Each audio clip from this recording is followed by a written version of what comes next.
topic. Miscellaneous. Many different subjects, but related. The first concept is stretchers. The stretchers are ya, waw, alif. This is ya, this is ya. Both stretch. Big waw, small waw. Big alif, small alif. They can be written as, that's the equal sign mean. Ya, waw, alif. They are what? Stretchers. They stretch letter. For example, without alif, the word amanu, if there was not alif, it would be amanu. Because of the alif, we say amanu, amana. The word al-iman, iman, the ya make it long. The word hatta, if there was no alif, it would be hatta. If there was no ya, it would be hatta. Because there is ya, hatta, ala, ila. These all are stretched by what? Ya. In case of waw, yuminu. Because of the wa, you say yuminu. You see? Yuminu.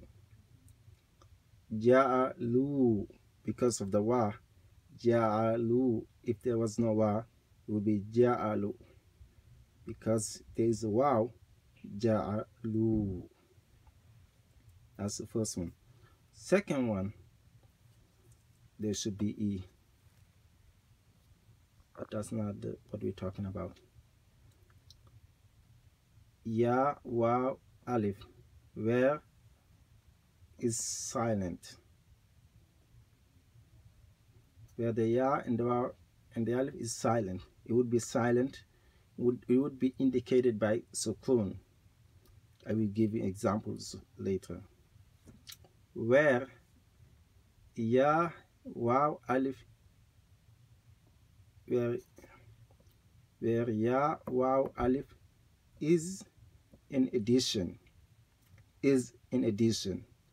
If the waw or the ya or the alif is in addition, you can say it's silent. It would be same thing. Because it has no purpose. Is in addition, we call it ziyada, meaning the ya and the waw and the alif do not play any role to sound or pronounce the letter. Number 4, shadda, doubling. Where you double mim, kunna, something like that. If we have enough time, I will go over the shadda. If we don't have time, that means if it's over 10 minutes, I'm gonna do the shadda in a separate video. So as-sukun is related to what we're talking about right here, because sukun will be used to indicate what should we do. Sukun would be used to tell us what should we do with the letter. You will see.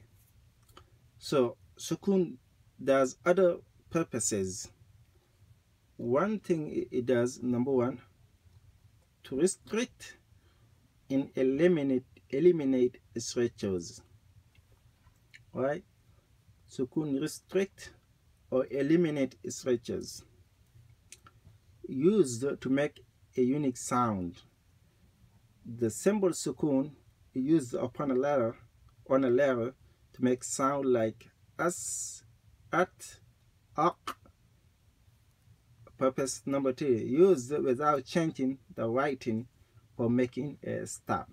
When you stop on sukun. Nasta'in, ja'alu. You do not change the writing, you just change the sound. Amin. Wala dallin. Wala dallina. But you say wala dallin, you change it to sukun. You don't change the writing, but you change the sound. So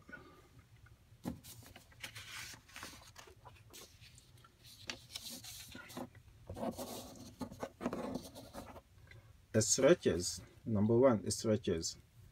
Ya, waw, alif. Examples. Waw, alif, ya. Order does not matter. You can say alif, ya, waw, ya, alif. Waw, alif, waw, ya. It does not matter. As long as you can remember either waw and ya and alif. And to know that the waw is doing the purpose, is stretching, the waw has to be alone. It does not have a symbol. If the waw have symbol, any other symbol, that means it is doing something else. It does not have any symbol. If the waw does not have any symbol, if the waw, it is in this shape that I wrote right here, you stretch it 3. Yaqulu, yuminu, ya'fu, innahu. Right? That's the waw. The alif. Amana ilahakum ulaika. However, if you have hamza, if the alif is there and we have hamza, that means you not only you're going to stretch it, but you're going to stretch it extra stretching, and it is often indicated by this sign right here. I wrote here sign extra long. This sign indicate extra long. So that it should be then ulaika. If you pay attention, the waw right here does not have a purpose. The waw right here did not stretch, right? The waw right here, we did not say ulaika.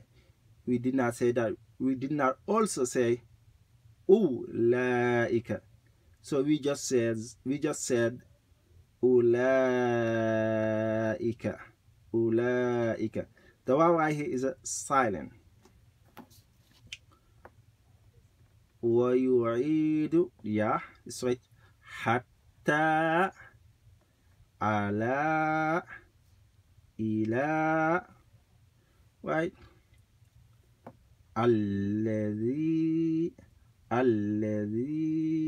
you stretch it through.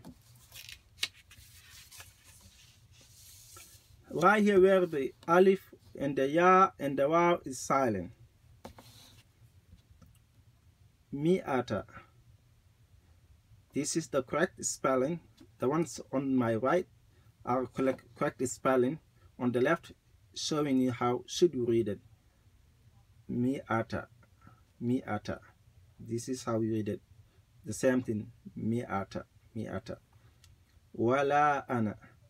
Wala ana. The sukun it is used to indicate the alif is silent. Same thing right here. The sukun indicates the ya is silent. It is not wa mala'ihi. No. It is wa mala'ihi. If you don't know how to read it, look right here.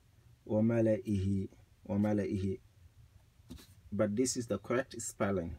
Wa mala'ihi. Same thing as this one. The ya is silent. Wa mala'ihim. It is not wa mala'ihim or wa mala'ihim. It is just wa mala'ihim. Pretend there is no ya. Cover the ya. If you cover the ya, we read the word. Always when you see this ones cover the ya, just read the word. When you cover the ya, وَمَلَئِهِمْ, this should be kasra. وَمَلَئِهِمْ, وَمَلَئِهِمْ, cover the ya. Same thing as أُولَٰئِكَ, أُولَٰئِكَ. This is the way you read it. أُولَٰئِكَ, right? The waw is silent. I wrote it like this so you can see how should you read the word, but this is the correct spelling. We all know that. I think this is the same thing. We already went over those ones. So lastly, I think the shadda have to be in the other video. Lastly, addition, when ya or alif is in addition, right? We talk about that in the where ya and waw and alif is in addition. My first example was afa aina, but I talked to my dad. He said actually this ya, it does stretch, but it is stretched a little bit, so you often you are unable to notice. I wasn't able to notice. I never stretched it before. So if that is correct, that should this should read as afa'ayna, afa'ayna, stretch a little bit. Or if it's an addition, if this is an addition, it should be afa'ayna, ayna. But I think the second one, the first one is more correct. Afa'ayna. So, but this alif definitely is an addition. It just be an al. Bil khalqi. It's not bil khalqi. It's just bil khalqi. The alif is an addition. And alif also does not stretch like kasra ba. If you want to stretch kasra ba, you put ya, right?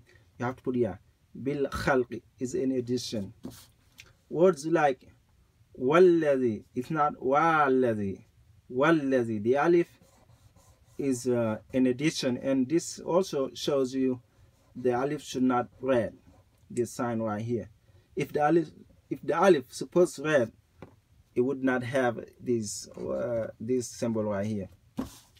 Another alif that is an addition, wallayli, right? Wadduha, these all are an addition. Where alif read in the beginning of letter, like alladhi. If you are beginning a sentence or an ayah that begins alladhi, you do read the alif, alladhi. And there are many, allati, allati, alladhi. Those all, if in the beginning you should read it. Here, Malikin Nas, where the alif is in the between two words. Why here the alif is in the between one letter and another word? This alif belongs to the word, right? Al-layl. So you have only waw in the beginning right here, but you have a word, 3 letters, which make a word, and a different another word together. In this case, if you join them, you do not read the alif. The alif is an addition. If you join them, you just say Malikin Nasi. But if you separate them, you do read the alif. It would be Maliki an-Nasi. But in the Quran, we don't read it that way. We read it as Malikin Nasi. When can you do that, Maliki an-Nasi? When you interpret the Quran, when you telling somebody else the meaning of Quran, you can say Maliki. What is Maliki? Malik means the owner. Maliki, the king, and Nas of men, the king of men. Allahu Samad. If you join them, the alif is silent. Allahu Samad. But if you separate them, Allahu As-Samad. Allahu, Allah, As-Samad. Allahu, God, As-Samad, to whom all